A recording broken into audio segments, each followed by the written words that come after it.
I mean, this court has really come through, I think, in a way that maybe we didn't fully expect. It seemed like it was a lot more precarious. And it's not that our instincts were wrong. I mean, we knew that John Roberts would try to straddle the middle. Sure enough, even in this case, Roberts came along and said, I would have essentially protected Roe, but nevertheless, I would have allowed the Mississippi law, which I guess would mean that there would be regulation post 15 weeks.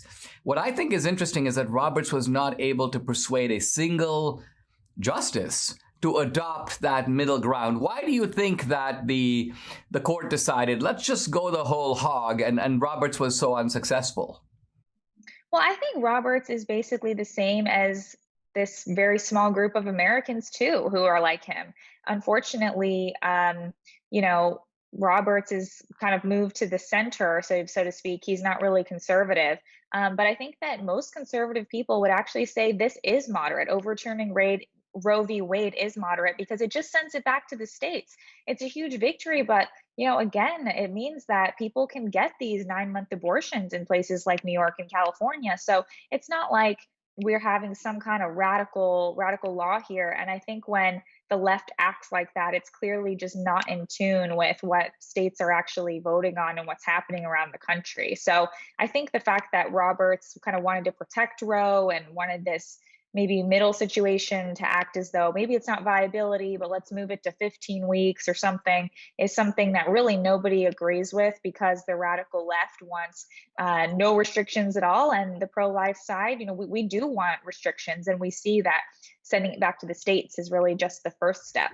I mean, even if you are in a red state that is either regulating abortion or outlawing it, I mean, all you have to do, in a sense, is travel to a blue state where abortion is permitted, and you can get your abortion. In that sense, if you look at it that way, the ability to get an abortion as a practical matter remains relatively easy. So I see what you're saying when you're saying that Roe is a huge victory. You can't call it anything but a victory.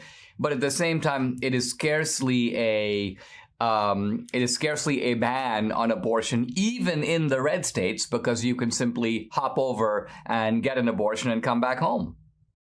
Yeah, and unfortunately, these leftist companies, they're starting to now say they're paying for people. They're going to have them travel. They're going to put out memos saying you feel free to relocate and all this stuff because you may want an abortion in the future. In other words, you're not in that predicament right now. You're not pregnant right now, but hey, move there so you can kind of sleep with anyone in case you may want to plan for a future abortion, even though nobody ever plans for an abortion. So it's a very strange situation there. Of course, I think people would say they'd rather not be in that situation. So it really is just strange how they want people to get abortions. And I think it's because these companies know that it's cheaper for them to basically pay to abort rather than pay for maternity leave or, deal with another human being long term. They don't want people to actually be mothers. They basically just want them to be in cubicles all of the time, turned into these community workers.